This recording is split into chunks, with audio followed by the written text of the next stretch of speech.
हरे कृष्ण। ओम हनुमते नमः। प्यारे स्नेहितनों, आप सबको मेरा प्यार भरा राधे राधे। आज फाल्गुन मास का प्रथम मंगलवार है। दिनांक 27 फरवरी 2024 है। आज हम स्तनपान करेंगे मंगलवार व्रत कथा। कथा शुरू करने से पहले यदि अपने चैनल को सब्सक्राइब नहीं किया है तो चैनल को सब्सक्राइब कर बेल आइकन को जरूर दबा लीजिएगा ताकि आगे आने वाली वीडियो के नोटिफिकेशन आप तक टाइम पर पहुंचते रहें। आइए कथा स्तनपान करते हैं। बहुत समय पहले की बात है। किसी गांव में एक बुढ़िया माई रहती थी। वह मंगल देव को अपना इष्ट मानती थी। मंगलवार के दिन वह ना तो घर लीपती थी और ना ही घर खोदा करती थी। हर मंगलवार को वह मंगल देव का व्रत रखती थी। उसका एक पुत्र था जो मंगलवार के दिन ही पैदा हुआ था, इसीलिए वह उसे मांगलिया कहकर पुकारा करती थी।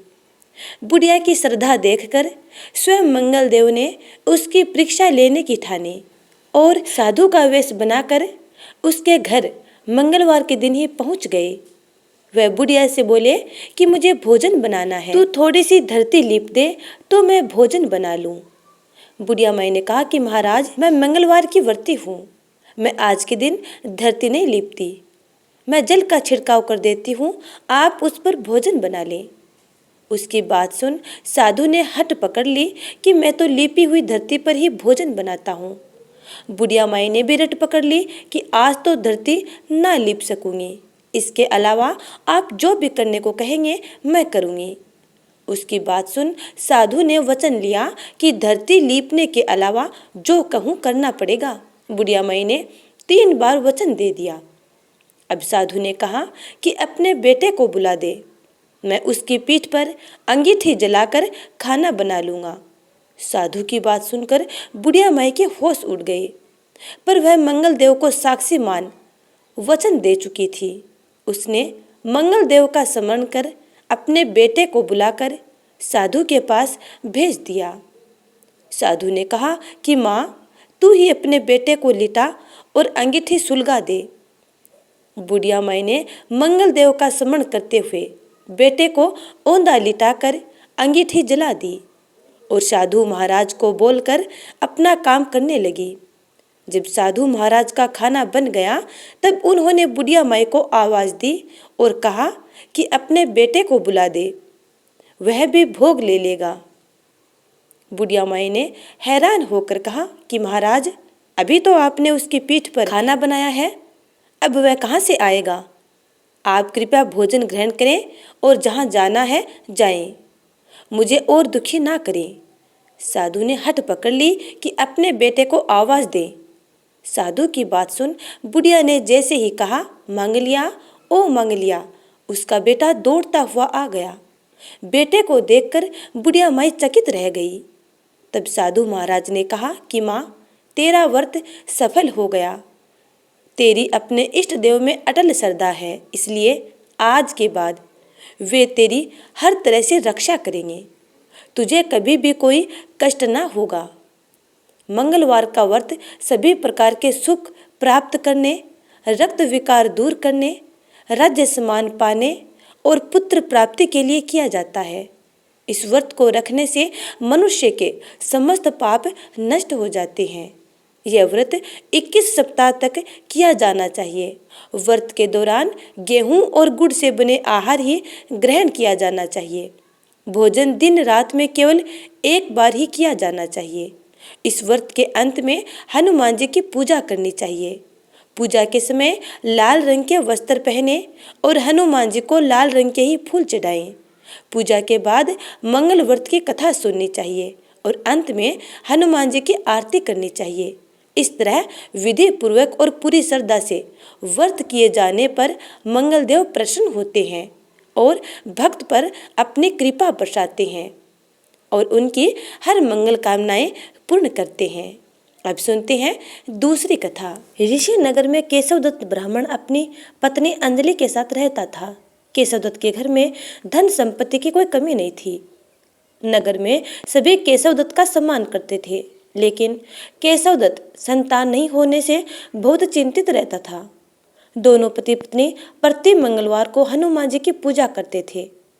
विधिवत मंगलवार का व्रत करते हुए कई वर्ष बीत गए। ब्राह्मण बहुत निराश हो गया, लेकिन उसने व्रत करना नहीं छोड़ा। कुछ दिनों के बाद केशवदत्त हनुमान जी की पूजा करने के लिए जंगल में चला गया। उसकी पत्नी अंजलि घर में रहकर मंगलवार का व्रत करने लगी। दोनों पति पत्नी पुत्र प्राप्ति के लिए मंगलवार का विधिवत व्रत करने लगे। अंजलि ने अगले मंगलवार को व्रत किया, लेकिन किसी कारणवश उस दिन अंजलि हनुमान जी को भोग नहीं लगा सकी और उस दिन वह सूर्यास्त के बाद भूखी ही सो गई। अगले मंगलवार को हनुमान जी को भोग लगाए बिना उसने भोजन नहीं करने का प्रण कर लिया। 6 दिन तक अंजलि भूखी प्यासी रही। 7वें दिन मंगलवार को अंजलि ने हनुमान जी की पूजा की, लेकिन तभी भूख प्यास के कारण अंजलि बेहोश हो गई। हनुमान जी ने उसे स्वप्न में दर्शन देते हुए कहा, उठो पुत्री, मैं तुम्हारी पूजा पाठ से बहुत प्रसन्न हूँ। तुम्हें सुंदर और सुयोग्य पुत्र होने का वर देता हूँ। यह कहकर हनुमान जी अंतर्धान हो गए। तत्काल अंजलि ने उठकर हनुमान जी को भोग लगाया और स्वयं भोजन किया। हनुमान जी की अनुकंपा से अंजलि ने एक सुंदर शिशु को जन्म दिया। मंगलवार को जन्म लेने के कारण उस बच्चे का नाम मंगल प्रसाद रखा गया। कुछ दिनों बाद अंजलि का पति केशवदत्त भी घर लौट आया। उसने मंगल को देखा तो अंजलि से पूछा, यह सुंदर बच्चा किसका है? अंजलि ने खुश होते हुए हनुमान जी के दर्शन देने और पुत्र प्राप्त होने का वरदान देने की सारी कथा सुना दी, लेकिन केशवदत्त को उसकी बातों पर विश्वास नहीं हुआ। उसके मन में पता नहीं कैसे ये कलुषित विचार आ गया कि अंजलि ने उसके साथ विश्वासघात किया है। अपने पापों को छिपाने के लिए अंजलि झूठ बोल रही है। केशवदत्त ने उस बच्चे को मार डालने की योजना बनाई। एक दिन केशवदत्त स्नान करने के लिए कुएं पर गया। मंगल भी उसके साथ था। केशवदत्त ने मौका देखकर मंगल को कुएं में फेंक दिया और घर आकर बहाना बना दिया कि मंगल तो कुएं पर मेरे साथ गया ही नहीं। केशवदत्त के इतने कहने के ठीक बाद मंगल दौड़ता हुआ घर लौट आया। केशवदत्त मंगल को देखकर बुरी तरह हैरान हो उठा। उसी रात हनुमान जी ने केशवदत्त को स्वप्न में दर्शन देते हुए कहा, तुम दोनों के मंगलवार के व्रत करने से प्रसन्न होकर पुत्र जन्म का वर मैंने दिया था, फिर तुम अपनी पत्नी पर शक क्यों करते हो? उसी समय केशवदत्त ने अंजलि को जगाकर उससे क्षमा मांगते हुए स्वप्न में हनुमान जी के दर्शन देने की सारी कहानी सुनाई। केशवदत्त ने अपने बेटे को हृदय से लगाकर बहुत प्यार किया। उस दिन के बाद सभी आनंदपूर्वक रहने लगे। मंगलवार का व्रत विधिवत करने से केशवदत्त और उनके सभी कष्ट दूर हो गए। इस तरह से जो भी व्यक्ति विधिवत मंगलवार का व्रत करके व्रत कथा सुनते हैं, हनुमान जी उनके सभी कष्ट दूर करके घर में धन संपत्ति का भंडार भर देते हैं। शरीर के सभी रक्त विकार के रोग भी नष्ट हो जाते हैं। तो बोलिए पवन पुत्र हनुमान की जय।